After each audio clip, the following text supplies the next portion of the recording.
सामान्य अध्ययन UPSC civil सेवा प्रारंभिक परीक्षा 2024 हेतु विशेष हल प्रश्न। सामान्य अध्ययन प्रथम प्रश्न पत्र 1।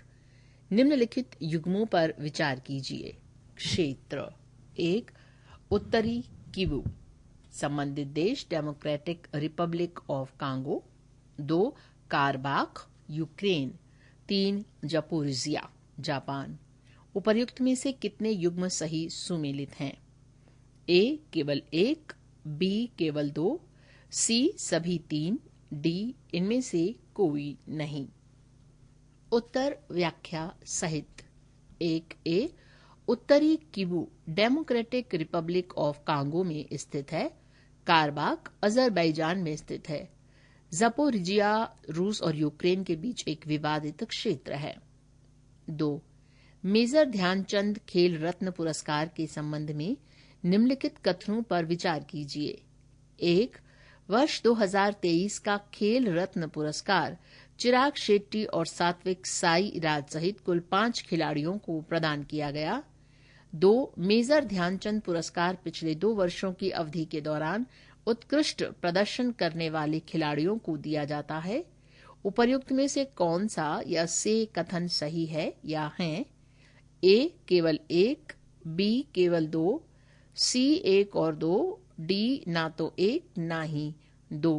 उत्तर है डी।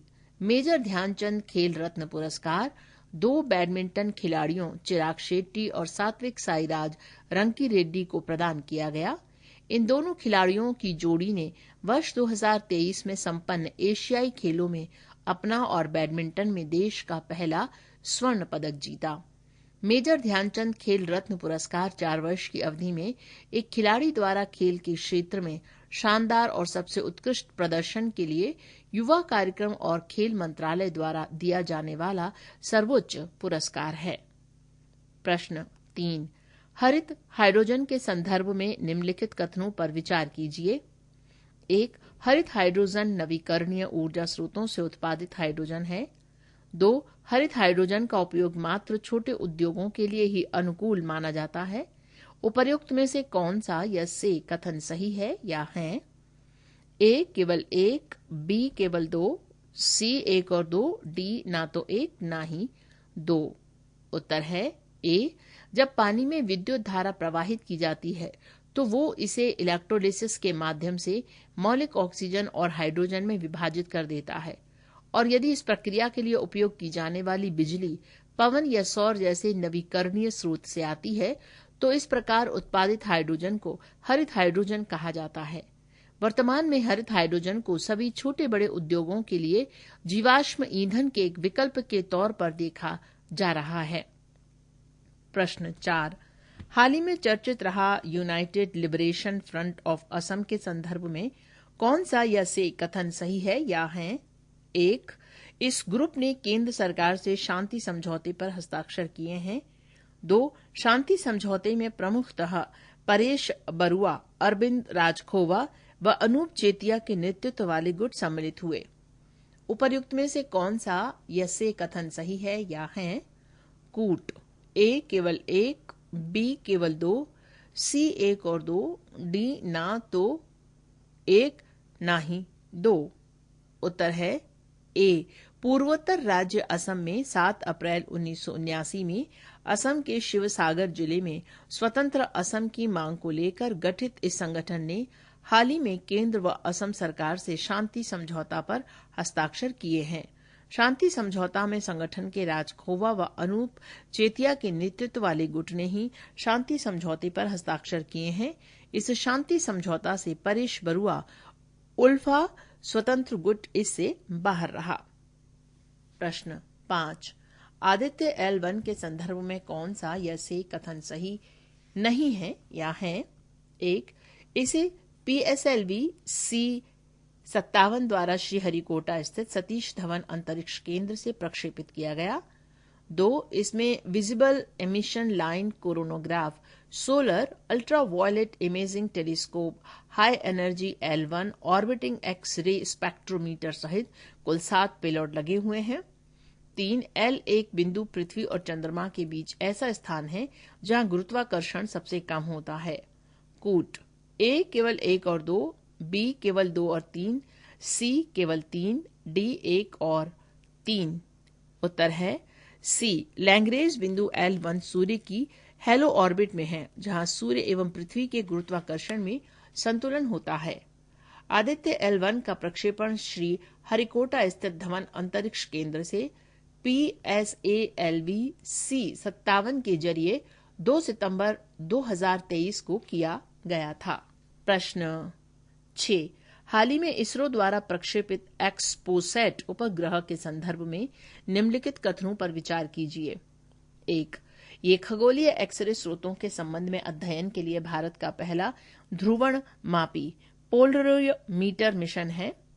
2। इस मिशन की सफलता के बाद भारत, अमेरिका, चीन और रूस के बाद ऐसा चौथा देश हो गया है जो ब्लैक होल्स का अध्ययन करेगा।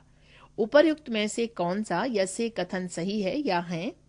A केवल 1, B केवल 2, C 1 और 2, D ना तो 1 ना ही 2। उत्तर A।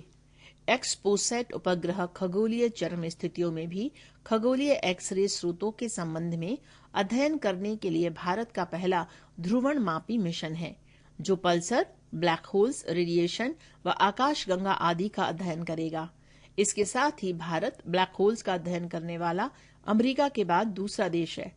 एक्सपोसैट उपग्रहों को PSLV-C-58 द्वारा प्रक्षेपित किया गया है।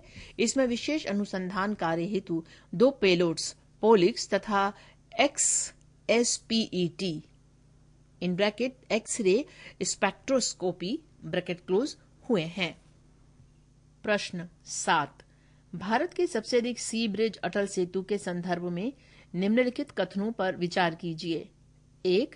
ये सेतु दक्षिण मुंबई सेवरी को रायगढ़ जिले के उरण तालुका के निहावा शेवा से जोड़ता है। 2। इस पुल की कुल लंबाई 21.8 किलोमीटर है। 3। इस पुल को अटल बिहारी वाजपेयी सेवरी निहावा शेवा नाम दिया गया है। उपर्युक्त में से कितने कथन सही हैं?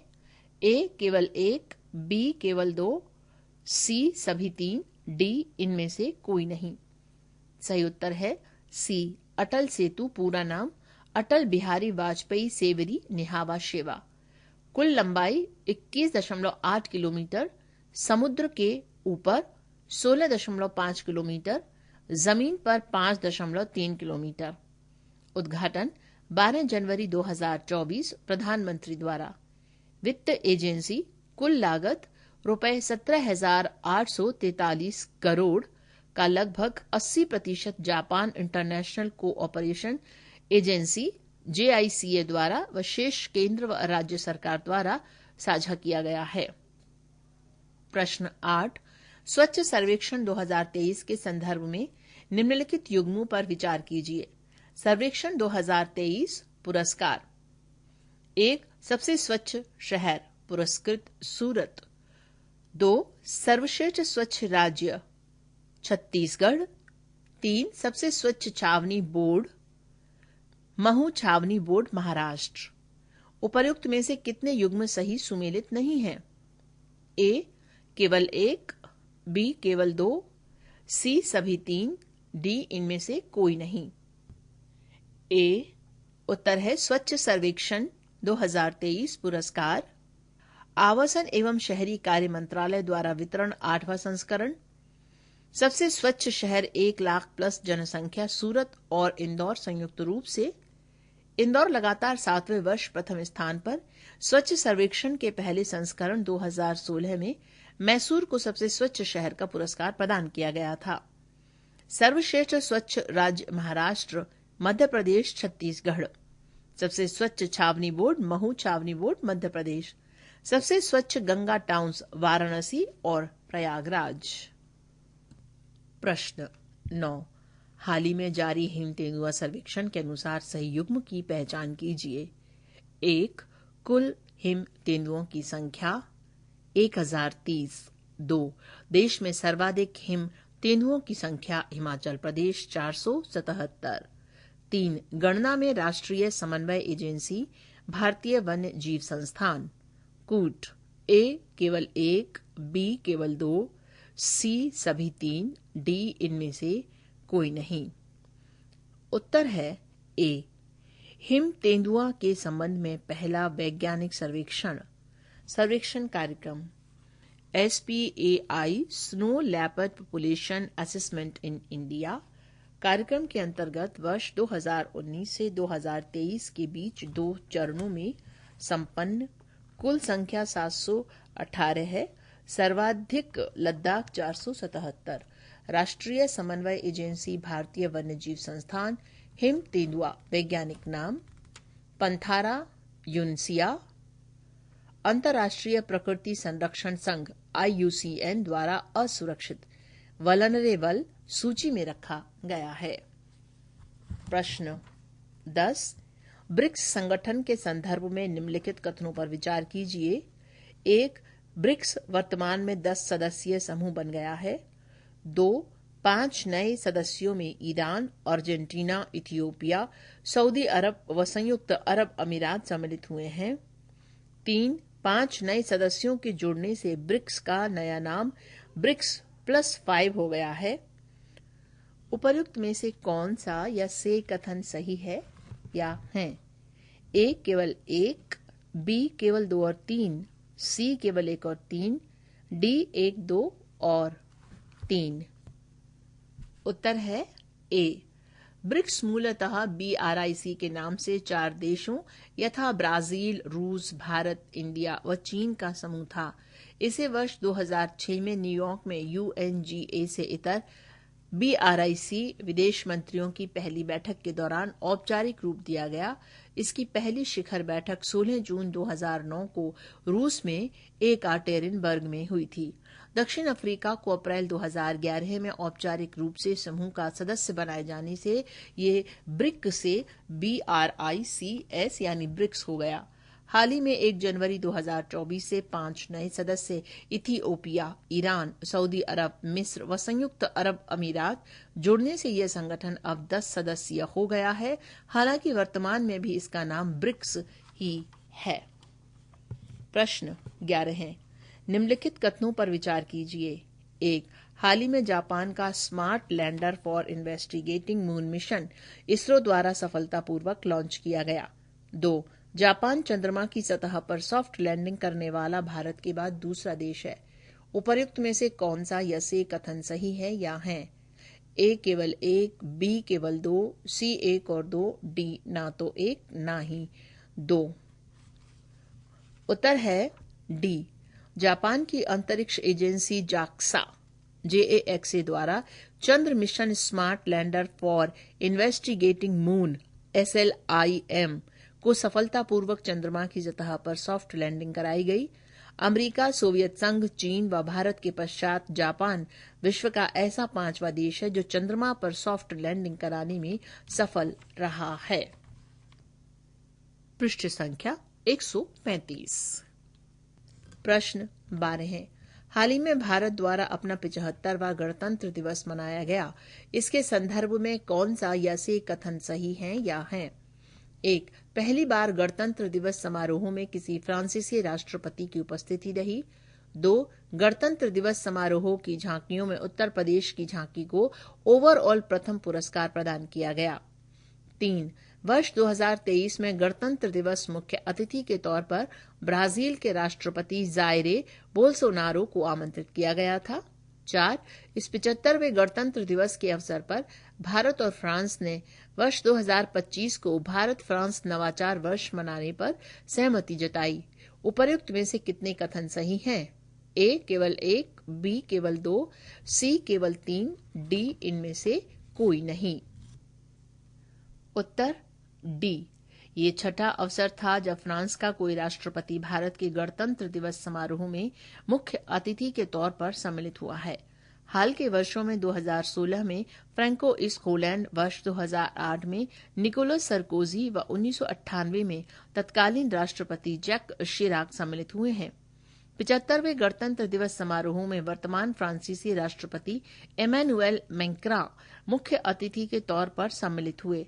वर्ष 2023 यानी 74वें गणतंत्र दिवस समारोह में मिस्र के राष्ट्रपति अब्देल फतह अल सीसी मुख्य अतिथि के तौर पर सम्मिलित हुए थे। 75वें गणतंत्र दिवस समारोह की झांकियों में ओवरऑल ओडिशा की झांकी को प्रथम पुरस्कार प्रदान किया गया, जबकि राम मंदिर थीम पर आधारित उत्तर प्रदेश की झांकी को दूसरा स्थान प्रदान किया गया है। प्रश्न 13 है। हेनली एंड पार्टनर्स द्वारा जारी विभिन्न देशों की पासपोर्ट्स सूची के संदर्भ में सही युग्मों की पहचान कीजिए। 1. सर्वाधिक वीजा रहित गंतव्य वाले देश फ्रांस, फिनलैंड, ऑस्ट्रिया। 2. भारत की पिछले वर्ष की तुलना में रैंकिंग सुधार, 6 अंकों का सुधार। 3. अंतिम स्थान पर देश सोमालिया और अफगानिस्तान। उपर्युक्त में से कितने युग्म सही सुमेलित हैं? ए केवल 1, बी केवल 2, सी सभी 3, डी इनमें से कोई नहीं। उत्तर है डी। हेनली एंड पार्टनर्स द्वारा जारी पासपोर्ट्स रैंकिंग में कुल 6 देश France, Germany, Italy, Japan, Singapore और स्पेन 194 देशों गंतव्यों में वीजा रहित यात्रा के साथ प्रथम स्थान पर है। हेनले पासपोर्ट्स रैंकिंग 2024 में भारत कुल 62 देशों या गंतव्यों में बिना वीजा यात्रा सुनिश्चित करते हुए 80वें स्थान पर है। ये पिछले वर्ष 2023 के लिए प्रदत्त रैंकिंग 84 से 4 पायदान ऊपर है। हेनले रैंकिंग में अफगानिस्तान सबसे अंतिम स्थान पर है। प्रश्न 14 है। 16वें वित्त आयोग के संदर्भ में निम्नलिखित कथनों पर विचार कीजिए। 1. नीति आयोग के पूर्व अध्यक्ष अरविंद पनगढ़िया को इसका अध्यक्ष बनाया गया है। 2. अध्यक्ष की नियुक्ति भारत के प्रधानमंत्री द्वारा अनुच्छेद 280(1) के तहत की जाती है। उपर्युक्त में से कौन सा या से कथन सही है या हैं? ए केवल 1, बी केवल 2, सी 1 और 2, डी ना तो 1 ना ही 2। उत्तर है डी। संविधान के अनुच्छेद 280(1) के तहत राष्ट्रपति श्रीमती द्रौपदी मुर्मू ने 16वें वित्त आयोग का गठन 31 दिसंबर 2023 को किया है। नीति आयोग के पूर्व उपाध्यक्ष डॉक्टर अरविंद पनगढ़िया को आयोग का अध्यक्ष बनाया गया है।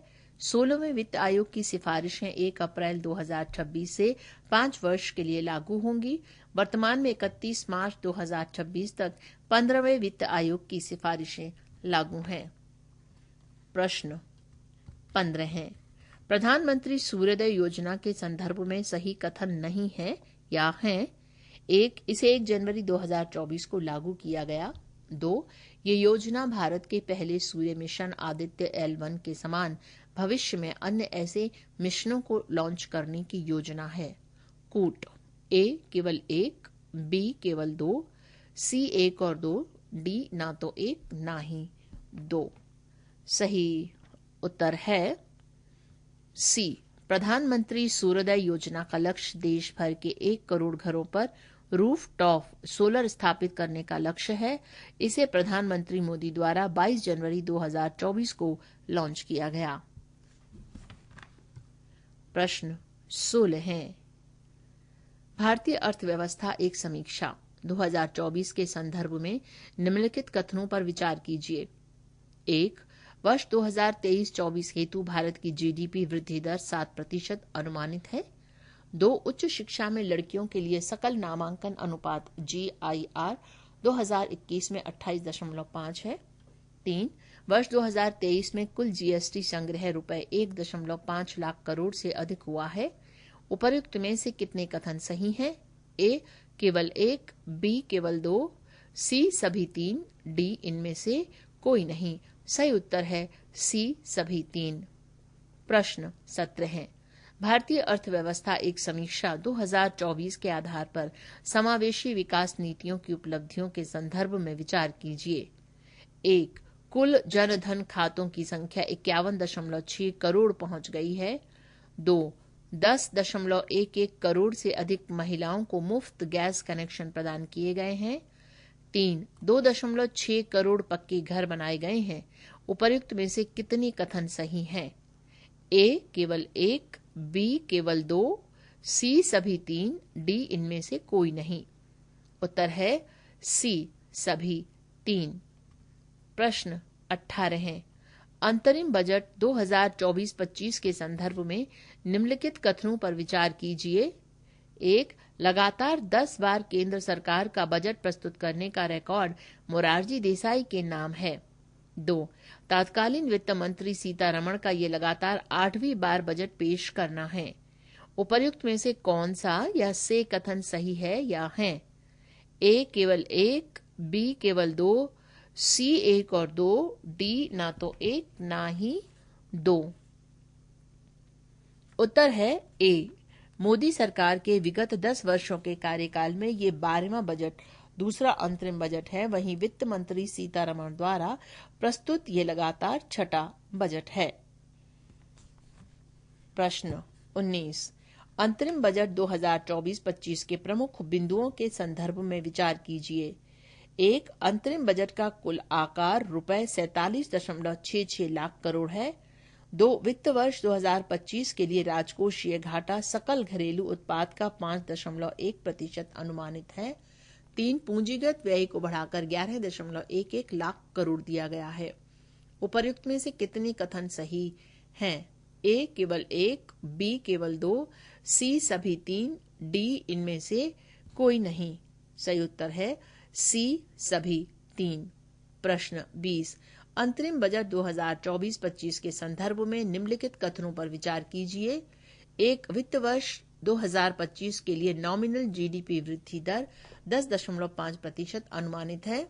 2. प्रत्यक्ष कर संग्रह का लक्ष्य रुपए 21.99 लाख करोड़ रखा गया है। 3. विनिवेश का लक्ष्य रुपए 50,000 करोड़ अनुमानित है। उपर्युक्त में से कितने कथन सही हैं? ए केवल 1, बी केवल 2, सी सभी 3, डी इनमें से कोई नहीं। उत्तर है सी यानी सभी 3। प्रश्न 21। केंद्रीय अंतरिम बजट 2024-25 के अनुसार प्रथम 5 मदें जिस पर सर्वाधिक व्यय का अनुमान है। 1. कृषि एवं संबद्ध कार्यकलाप। 2. रक्षा क्षेत्र। 3. राज्यों को अंतरण। 4. सामाजिक कल्याण। 5. ग्रामीण विकास। कूट। ए केवल 1, 2 और 3, बी केवल 3, 4 और 5, सी केवल 1, 4 और 5, डी उपर्युक्त में से कोई नहीं। सही उत्तर है डी। प्रथम 5 मदें जिस पर सर्वाधिक व्यय का अनुमान है। 1. ब्याज भुगतान 11,90,440। 2. परिवहन 5,44,039। 3. रक्षा 4,54,773। 4. प्रमुख सब्सिडी 3,81,175। 5. राज्यों को अंतरण 2,86,808। प्रश्न 22। केंद्रीय अंतरिम बजट 2024-25 में सरकार के आय के साधनों में प्रथम 5 मदों का अवरोही क्रम है। 1. उधार और अन्य देयताएं। 2. आयकर। 3. निगम कर। 4. माल और सेवा कर। 5. केंद्रीय उत्पाद शुल्क। कूट। ए 1, 2, 3, 4, 5, बी 5, 4, 3, 2, 1, सी 1, 2, 3, 5, 4, डी 1, 2, 4, 3, 5। सही उत्तर है डी। आय के साधनों की कुल मदें यदि कुल आय 1 है। 1. उधार और अन्य देयताएं 28 पैसे। 2. आयकर 19 पैसे। 3. माल और सेवा कर और अन्य कर 18 पैसे।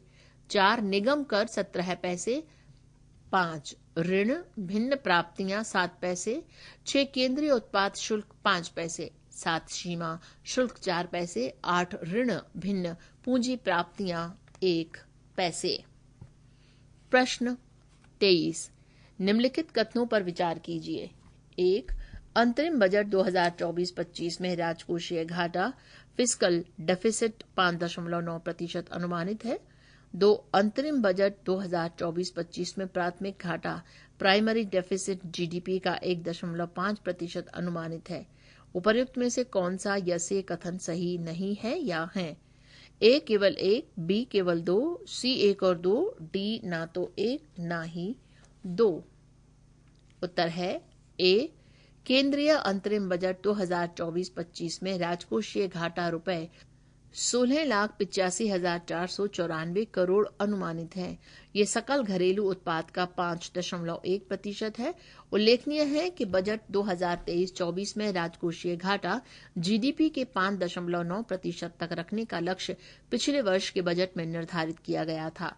संशोधित आकलन में ये 5.8% अनुमानित है। पृष्ठ संख्या 136। प्रश्न 24। अंतरिम केंद्रीय बजट 2024-25 में की गई महत्वपूर्ण घोषणाओं के संदर्भ में विचार कीजिए।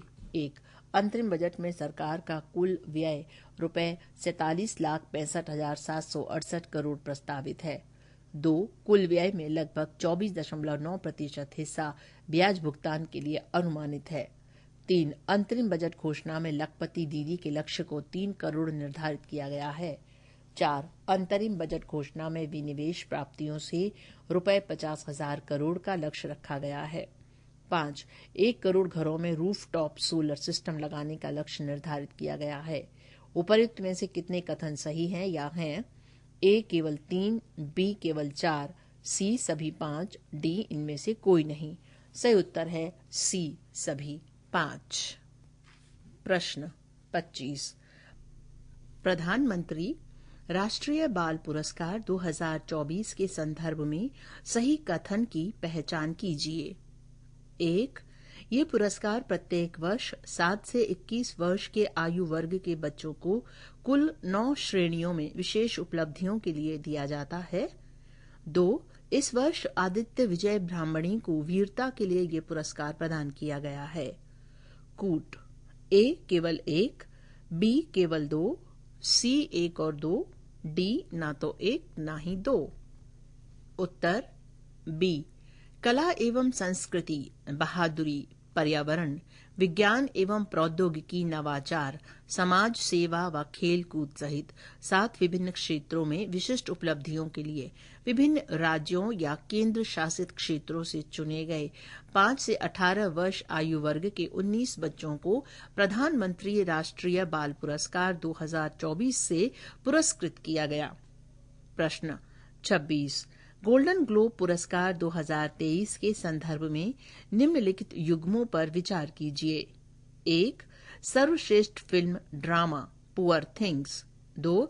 सर्वश्रेष्ठ निर्देशक क्रिस्टोफर नोलन। 3. सर्वश्रेष्ठ पटकथा एनाटॉमी ऑफ अ फॉल। 4. सर्वश्रेष्ठ अभिनेत्री ड्रामा लिली ग्लैडस्टोन। उपर्युक्त में से कितने युग्म सही सुमेलित हैं? ए केवल 1, बी केवल 2, सी केवल 3, डी सभी 4। सही उत्तर है सी। गोल्डन ग्लोब अवार्ड्स 2024 में सर्वश्रेष्ठ फिल्म ड्रामा कैटेगरी का पुरस्कार क्रिस्टोफर नोलन द्वारा निर्देशित ओपेनहाइमर को दिया गया है। प्रश्न 27।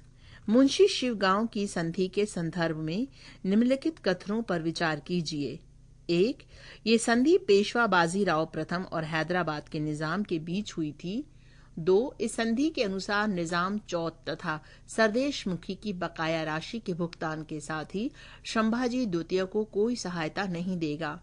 उपर्युक्त में से कौन सा या से कथन सही है या है?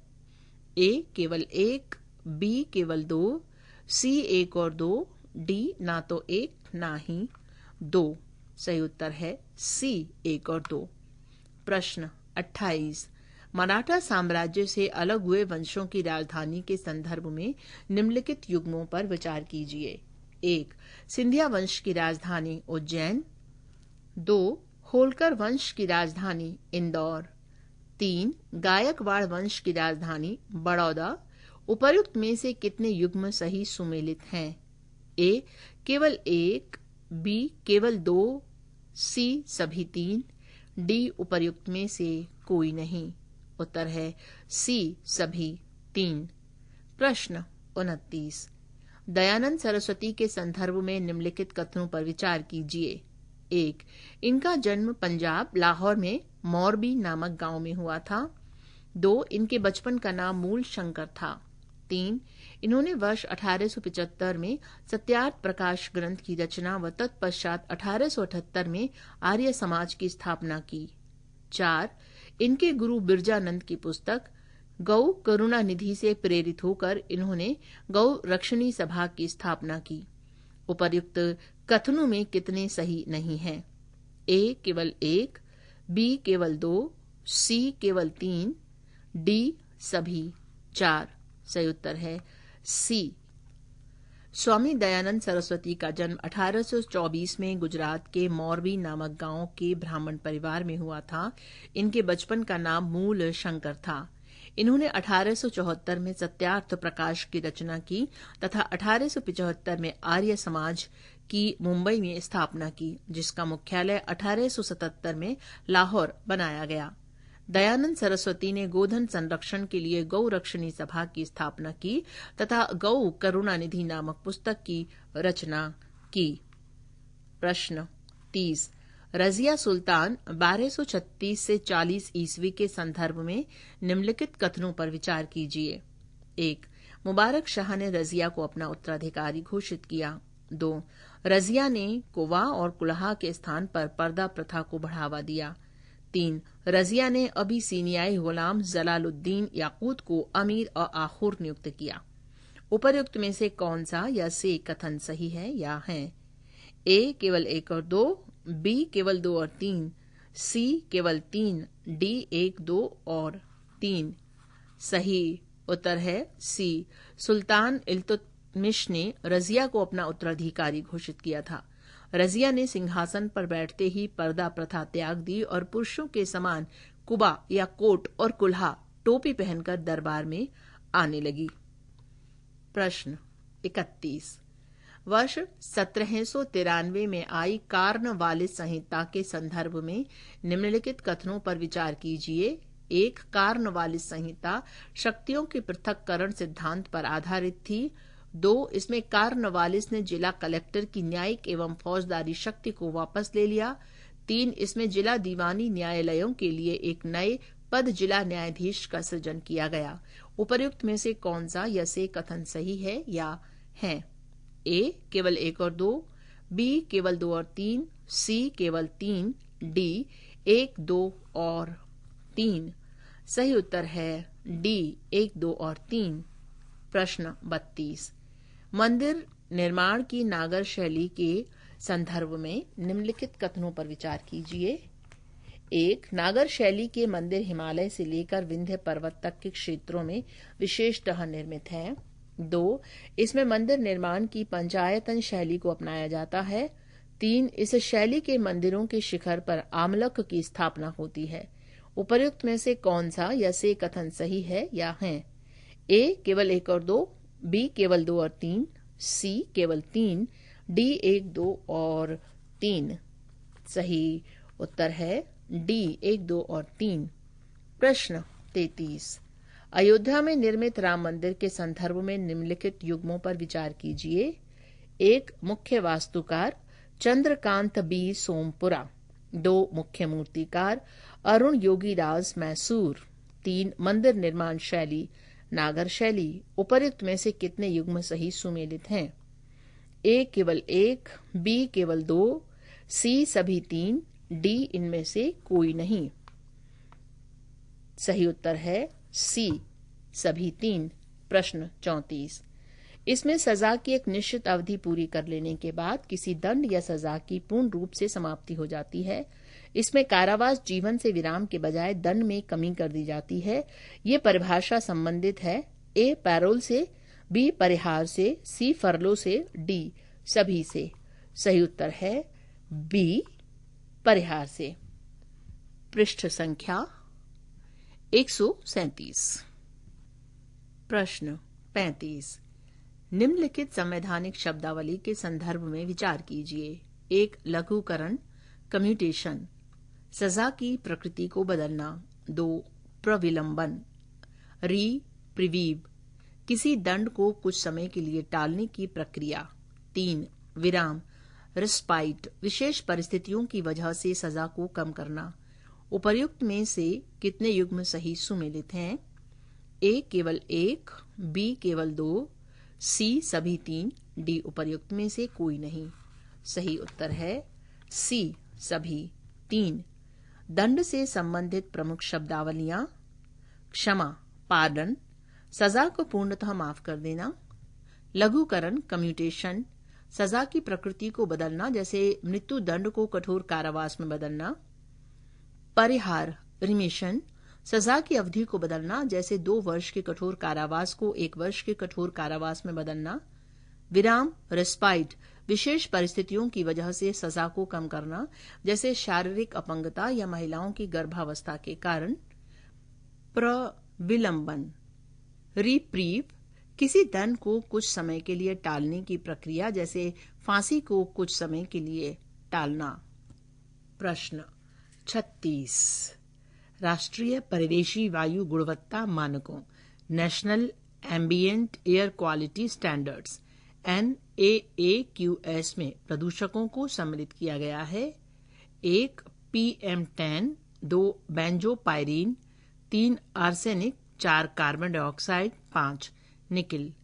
कूट, A केवल 1, 2, 3 और 4, B केवल 2, 3 और 4, C केवल 3, 4 और 5, D केवल 1, 2, 3 और 5। सही उत्तर है D। NAAQ वायु प्रदूषण की रोकथाम और नियंत्रण अधिनियम 1981 के तहत CPCB द्वारा अधिसूचित चिन्हित किए गए प्रदूषकों के संदर्भ में परिवेशी वायु गुणवत्ता के मानक हैं। NAAQS के तहत प्रदूषकों को सम्मिलित किया गया है PM10, PM2.5, SO2, NO2, CO, NH3, ozone, सीसा, बेंजीन, बेंजोपायरीन, आर्सेनिक और निकिल।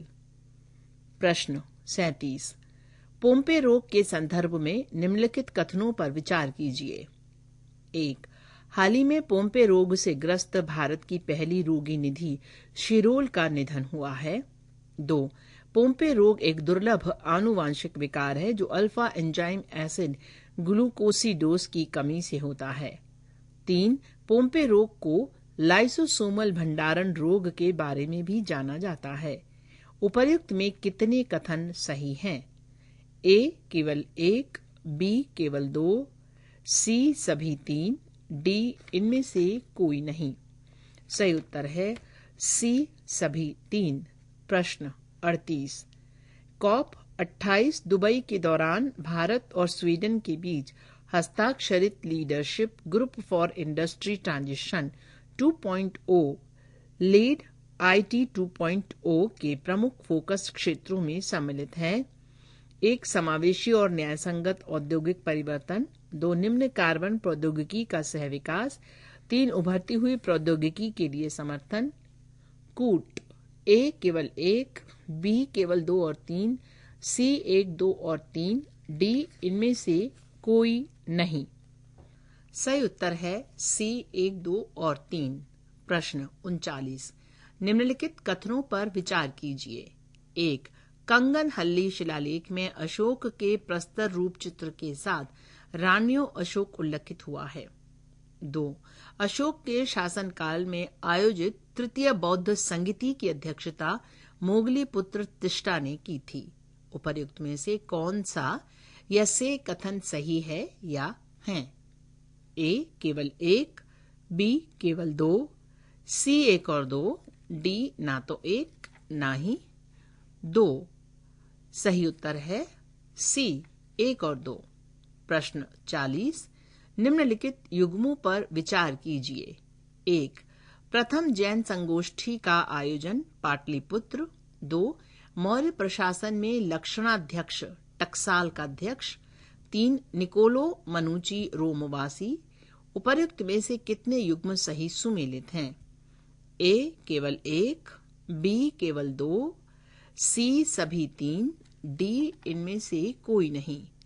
सही उत्तर है C सभी 3। प्रश्न 41, निम्नलिखित कथनों पर विचार कीजिए। 1.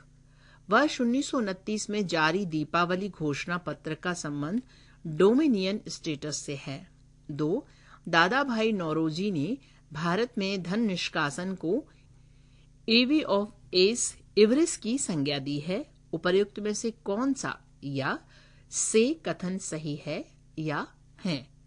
ए केवल एक, बी केवल दो, सी एक और दो, डी ना तो एक ना ही दो। सही उत्तर है सी एक और दो। 42। भारत के महानियंत्रक और महालेखा परीक्षक किस संसदीय समिति के लिए एक मित्र, दार्शनिक और मार्गदर्शक के रूप में कार्य करता है? ए लोक लेखा समिति, बी पार्कलन समिति, सी नियम समिति, डी कार्य मंत्रणा समिति। उत्तर है ए लोक लेखा समिति। प्रश्न 43। निम्नलिखित देशों पर विचार कीजिए।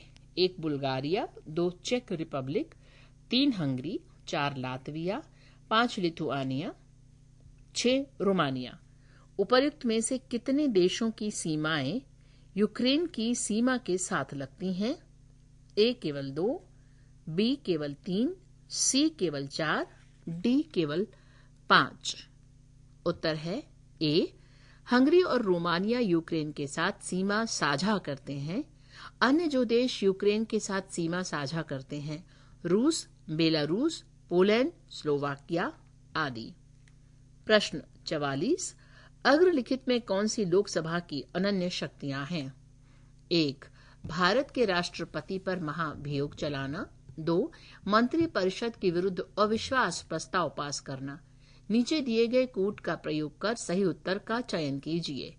ए केवल 1, बी केवल 2, सी 1 और 2, डी ना तो 1 ना ही 2।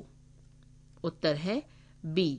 भारतीय संविधान के अनुच्छेद 61 में कहा गया है कि जब किसी राष्ट्रपति पर संविधान के उल्लंघन के लिए महाभियोग चलाया जाता है तो आरोप को संसद के किसी भी सदन में प्रस्तुत कर चलाया जा सकता है।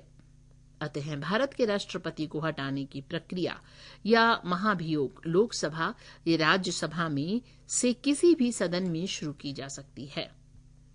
प्रश्न 45। निम्नलिखित फसलों में कौन सी एक मीथेन और नाइट्रस ऑक्साइड दोनों का सर्वाधिक महत्वपूर्ण मानवोद्भवी स्रोत है? ए गन्ना, बी गेहूं, सी धान, डी कपास। सही उत्तर है सी धान। प्रश्न 46। निम्नलिखित युग्मों पर विचार कीजिए। पर्वत 1 गढ़वाल हिमालय, शिखर नामचा बरवा। पर्वत 2 कुमायूं हिमालय, शिखर नंदा देवी। पर्वत 3 नोकरेक, शिखर सिक्किम हिमालय। उपर्युक्त युग में से कौन सा या से सही सुमेलित है या है? ए 1 और 2, बी केवल 2, सी 1 और 3, डी केवल 3। सही उत्तर है बी केवल 2। प्रश्न 47। निम्नलिखित युग्मों पर विचार कीजिए। आर्द्र भूमि 1 अंक समुद्र पक्षी संरक्षण, अवस्थान कर्नाटक रिजर्व। आर्द्र भूमि 2 मगधी केरे संरक्षण रिजर्व, अवस्थान तमिलनाडु। 3 आर्द्र भूमि कराईवेटी पक्षी अभयारण्य, अवस्थान केरल। 4 होकेरा आर्द्र भूमि, अवस्थान पंजाब। 5 सस्थाम कोत्ता, अवस्थान तमिलनाडु। उपर्युक्त युग्मों से कितने सही सुमेलित हैं? ऑप्शंस हैं ए केवल 3, बी केवल 4, सी केवल 1, डी सभी 5। उत्तर है सी केवल 1।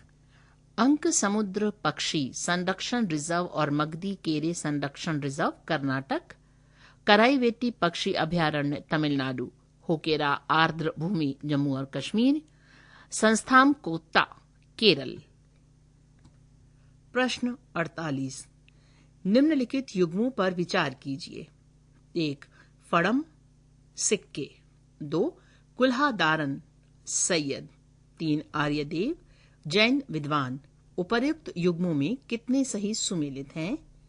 ए केवल 1, बी केवल 2, सी सभी 3, डी इनमें से कोई नहीं। उत्तर है सी सभी 3। प्रश्न 49। भारत में निम्नलिखित में कौन मुद्रास्फीति को नियंत्रित कर कीमत स्थिरता बनाए रखने के लिए उत्तरदायी है? ए वित्तीय स्थिरता और विकास परिषद, बी भारतीय रिजर्व बैंक, सी उपभोक्ता मामले विभाग, डी व्यय प्रबंधन आयोग? उत्तर है डी यानी व्यय प्रबंधन आयोग। पृष्ठ संख्या 138। प्रश्न 50। निम्नलिखित युग्मों पर विचार कीजिए। जलाशय: 1 काला नई राज्य तमिलनाडु, 2 मैघोन छत्तीसगढ़ राज्य, 3 घाटा प्रभा राज्य तेलंगाना, 4 हीराकुंड राज्य कर्नाटक। उपर्युक्त में से कितने युग्म सही सुमेलित हैं? ए केवल 2 युग्म, बी केवल 3 युग्म, सी सभी चारों युग्म, डी उपर्युक्त में से कोई नहीं। उत्तर है ए घाटा प्रभा कर्नाटक में व हीराकुंड ओडिशा में स्थित बांध है। प्रश्न 51। निम्नलिखित में से किस एक जीव की कुछ प्रजातियां कवकों के कृषकों के रूप में जानी जाती हैं? ए चींटी, बी कॉकरोच, सी केकड़ा, डी मकड़ी। उत्तर है ए चींटी। प्रश्न 52। अम्ल वर्षा के लिए जिम्मेदार गैसों में सम्मिलित नहीं है? 1 ozone, 2 sulphur dioxide, 3 nitrogen oxide, 4 carbon monoxide. कूट: ए केवल 1 और 3, बी केवल 2 और 4, सी 1, 2 और 3, डी उपर्युक्त सभी। उत्तर है ए सल्फर डाइऑक्साइड SO2 और नाइट्रोजन ऑक्साइड NO2 अम्ल वर्षा के लिए जिम्मेदार गैस है। प्रश्न 53। निम्नलिखित में से किससे किसी अर्थव्यवस्था में मुद्रा गुणक में वृद्धि होती है? ए बैंकों में आरक्षित नकदी निधि अनुपात में वृद्धि, बी बैंकों की सांविधिक चल निधि अनुपात में वृद्धि, सी लोगों की बैंकिंग आदतों में वृद्धि, डी देश की जनसंख्या में वृद्धि। सही उत्तर है सी लोगों की बैंकिंग आदतों में वृद्धि। प्रश्न 54।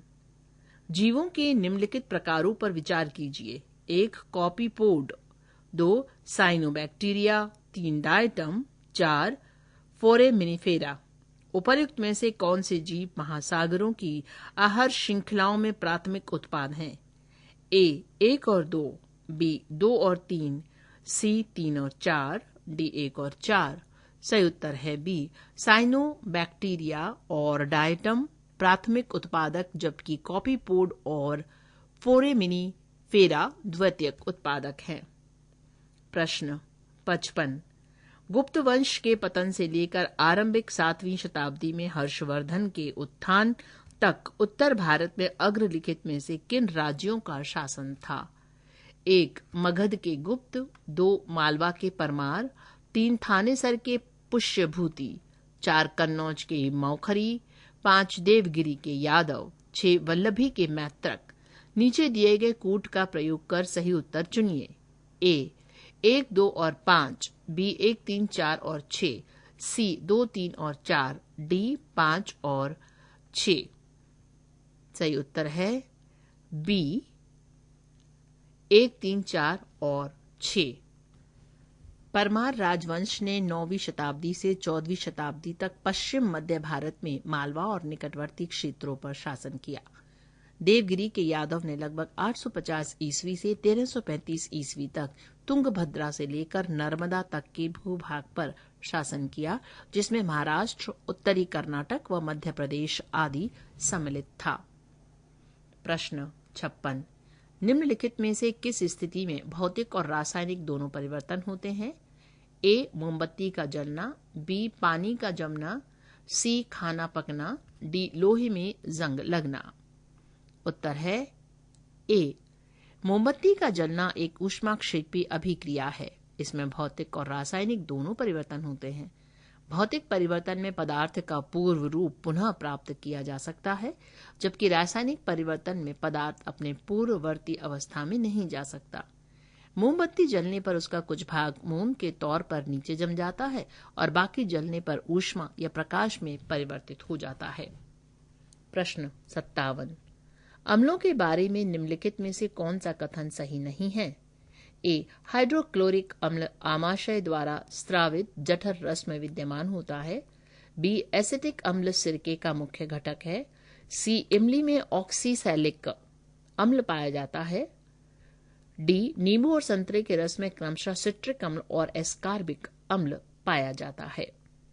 उत्तर है सी, इमली में टार्टरिक अम्ल पाया जाता है। ऑक्सैलिक अम्ल टमाटर में प्रचुर मात्रा में पाया जाता है।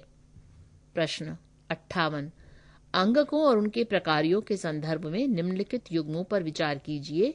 एक माइटोकॉन्ड्रिया श्वसन, 2 हरित लवक प्रकाश संश्लेषण, 3 राइबोसोम प्रोटीन का परिवहन, 4 अंतर्द्रव्यी जालिका प्रोटीन संश्लेषण।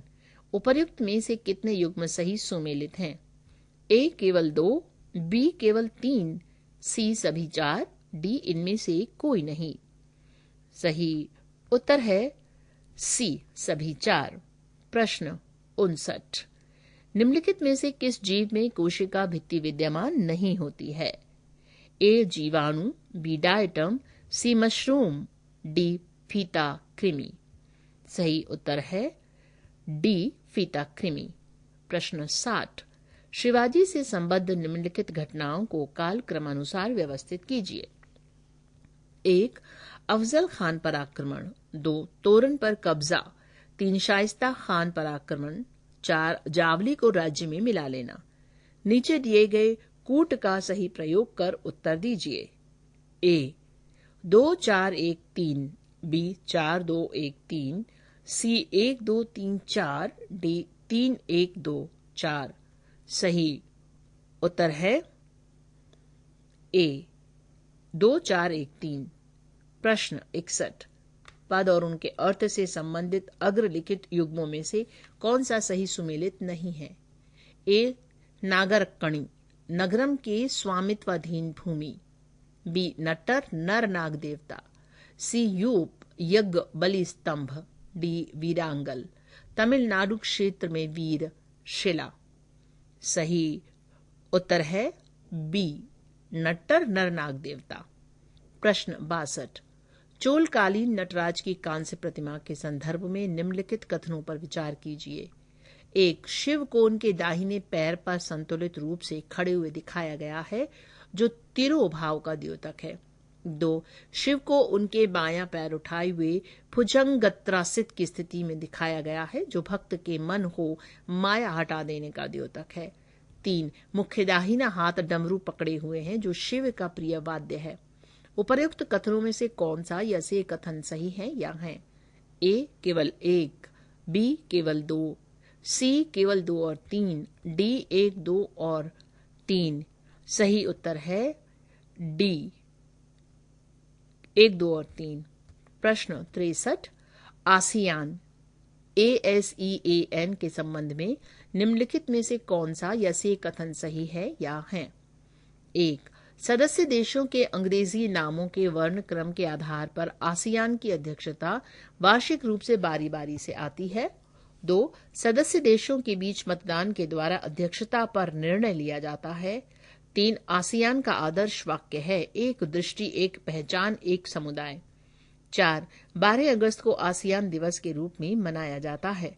नीचे दिए गए कूट का प्रयोग कर सही उत्तर दीजिए। ए केवल 1 और 2, बी केवल 1 और 3, सी केवल 3 और 4, डी 1 2 3 और 4।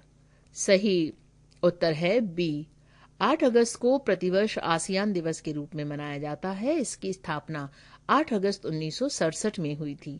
आसियान सचिवालय जकार्ता, इंडोनेशिया में है। वर्ष 2023 के लिए आसियान दिवस की theme ASEAN matters, epicentrum of growth है। प्रश्न 64, मेघों के बारे में निम्नलिखित कथनों पर विचार कीजिए। 1 मेघों के 2 प्रमुख प्रकार स्तरीय मेघ और कपासी मेघ हैं। 2 स्तरीय, वर्षा स्तरीय और स्तरीय कपासी मेघ ऊंचे मेघों के प्रकार हैं। 3 जिन मेघों के नाम के साथ निम्बो संलग्न हैं, वे वर्षा करते हैं। उपर्युक्त कथनों में से कौन से कथन सही हैं? ए केवल 1 और 2, बी 1 2 और 3, सी केवल 3, डी उपर्युक्त में से कोई नहीं। सही उत्तर है ए केवल 1 और 2। पृष्ठ संख्या 139। प्रश्न 65, यदि लोग मुद्रा को अपने पास अधिक रखना और जमा कम करना शुरू कर देते हैं तो अर्थव्यवस्था पर क्या प्रभाव पड़ेगा? ऑप्शन है, ए मुद्रा की मांग में वृद्धि होगी, बी मुद्रा गुणक कम हो जाएगा, सी मुद्रा गुणक में वृद्धि होगी, डी मुद्रा की मांग घट जाएगी। उत्तर है बी मुद्रा गुणक की गणना आवश्यक आरक्षित अनुपात रिक्वायर्ड रिजर्व रेशो के व्युत्क्रम के रूप में की जाती है।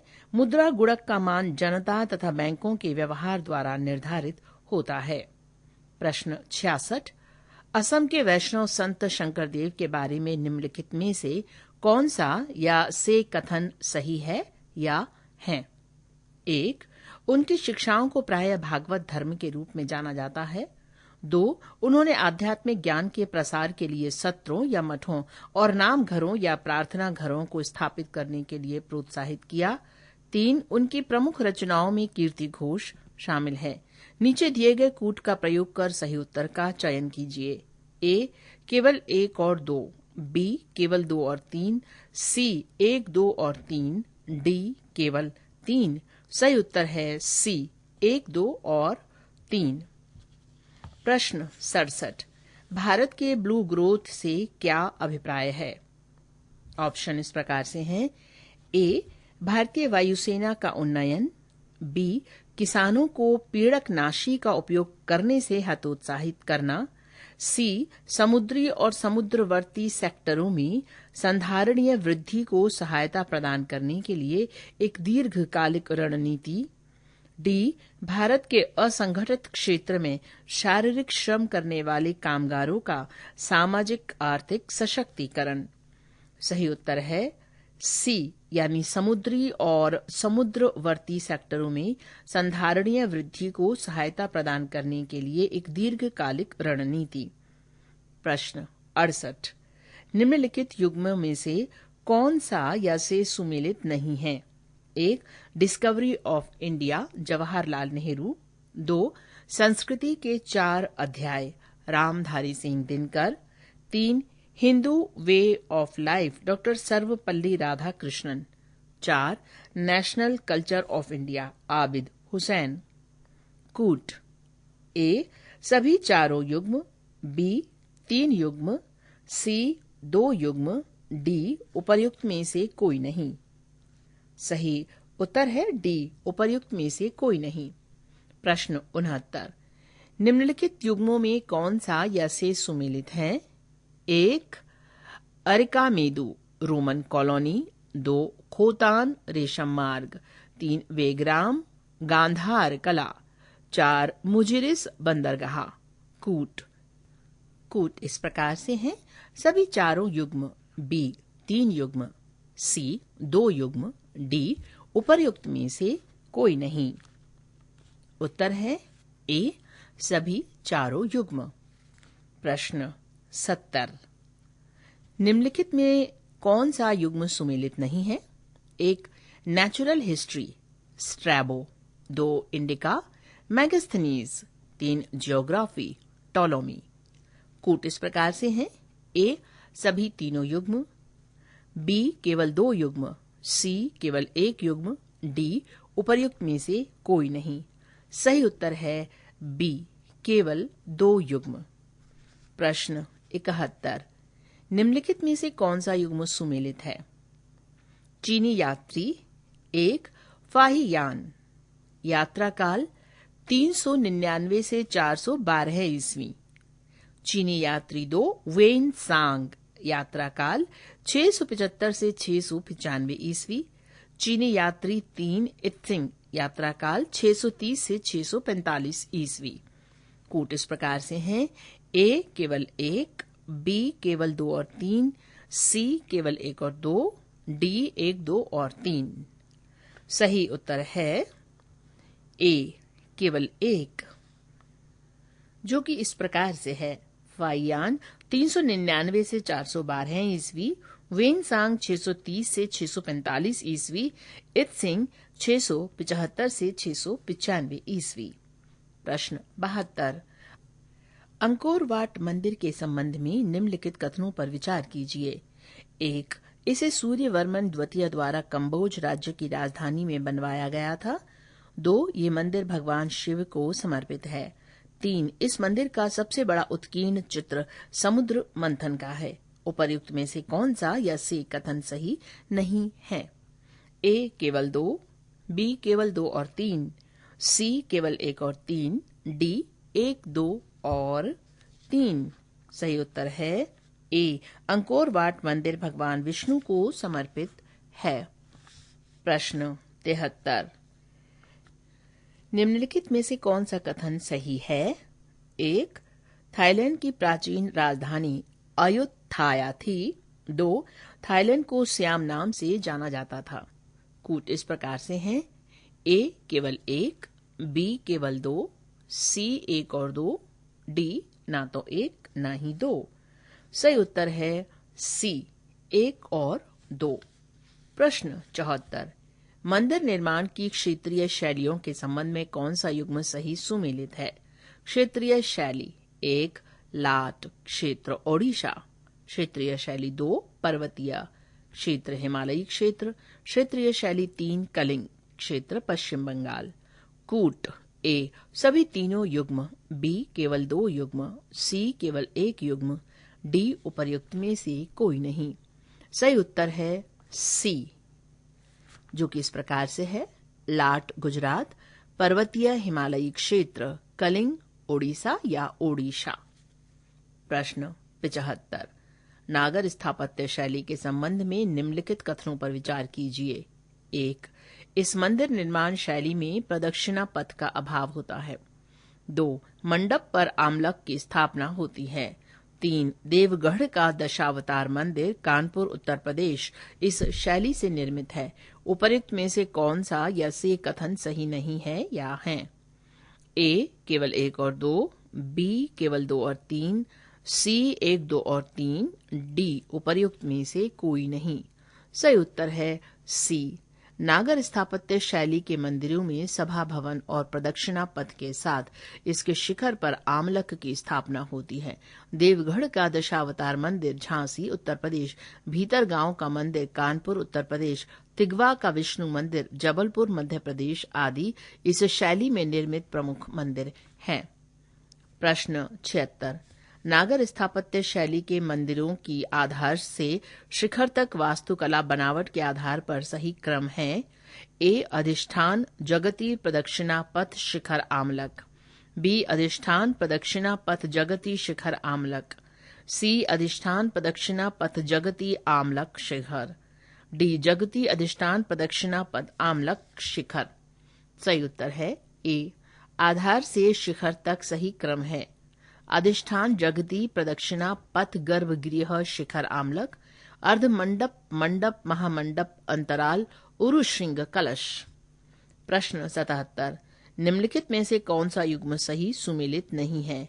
1, भरदूत स्तूप मध्य प्रदेश। 2, उदयगिरी गुफाएं ओडिशा। 3, बराबर गुफाएं तमिलनाडु। कूट इस प्रकार से हैं: ए केवल 1 और 2, बी केवल 2 और 3, सी केवल 3, डी उपर्युक्त में से कोई नहीं।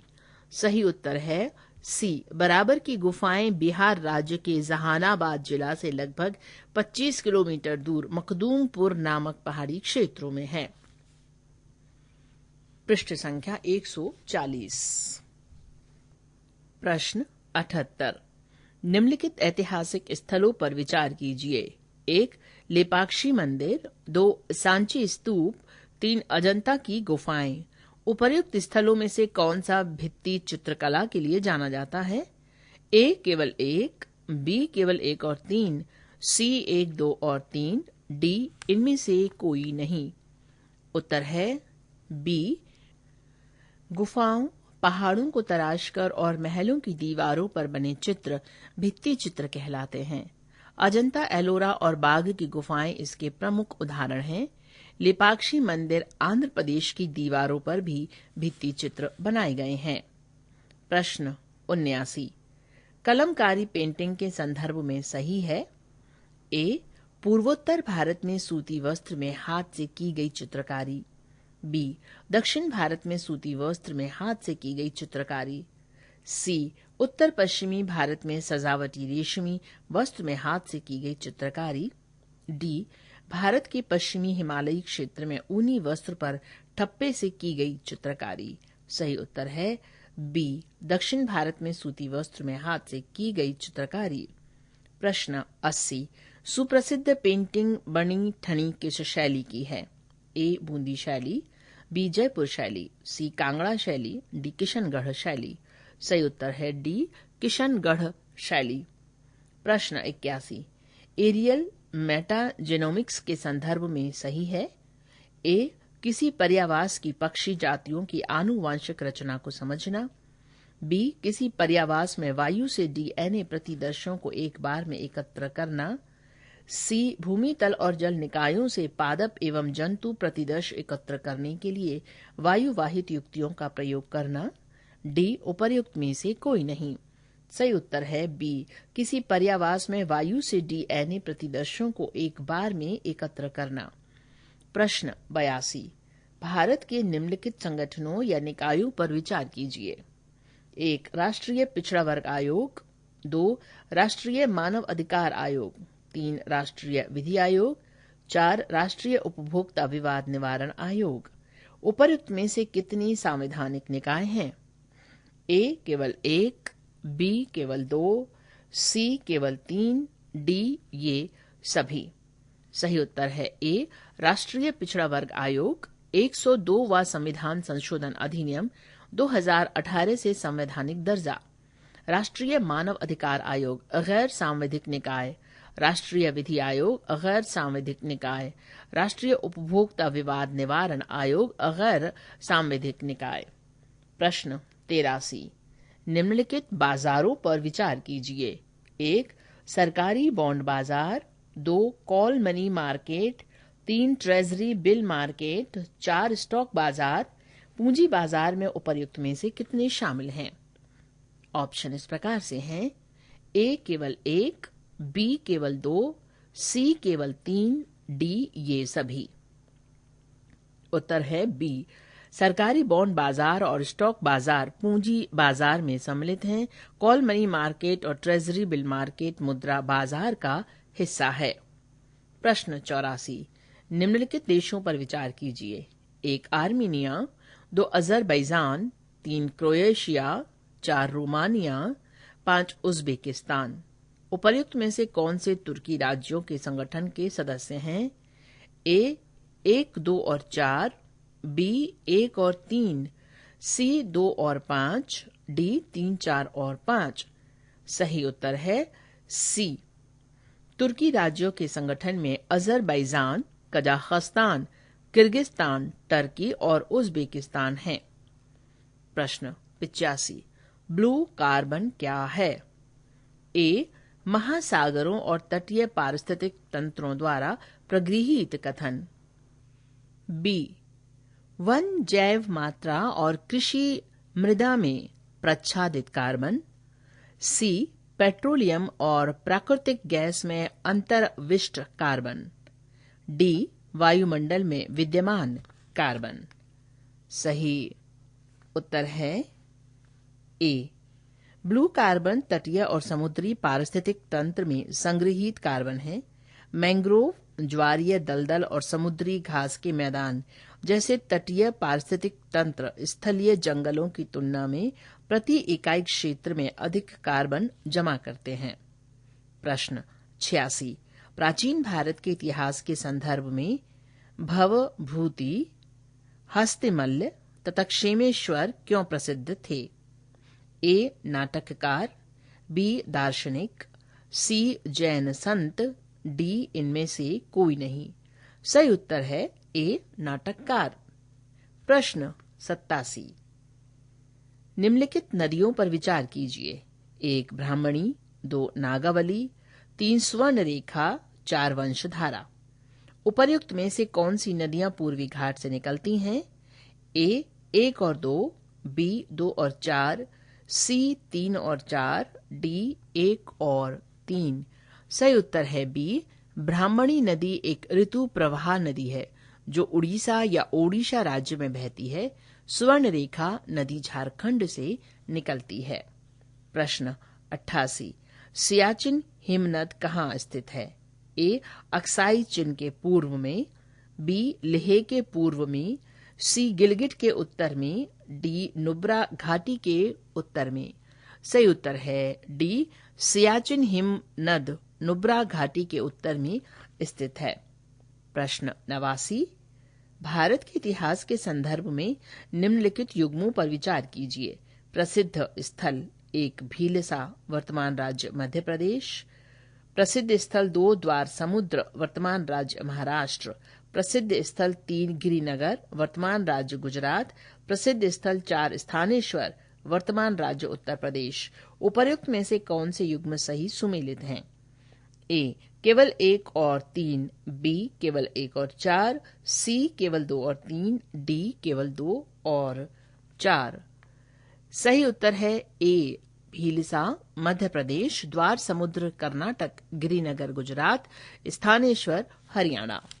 प्रश्न 90, संसदीय व्यवस्था वाली सरकार वो होती है जिसमें ए संसद के सभी राजनीतिक दलों का सरकार में प्रतिनिधित्व होता है, बी सरकार संसद के प्रति उत्तरदायी होती है और उसके द्वारा हटाई जा सकती है, सी सरकार लोगों द्वारा निर्वाचित होती है और उसके द्वारा हटाई जा सकती है, डी सरकार संसद के द्वारा चुनी जाती है किंतु निर्धारित समयावधि के पूर्ण होने के पूर्व हटाई नहीं जा सकती।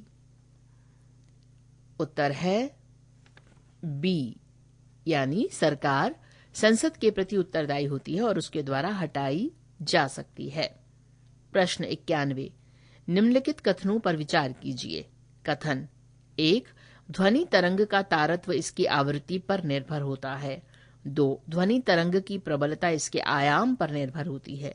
उपर्युक्त कथनों के बारे में निम्नलिखित में से कौन सा एक सही है? ए कथन 1 और कथन 2 दोनों सही हैं तथा कथन 2 कथन 1 की सही व्याख्या है। बी कथन 1 और कथन 2 दोनों सही हैं तथा कथन 2 कथन 1 की सही व्याख्या नहीं है। सी कथन 1 सही है किंतु कथन 2 गलत है।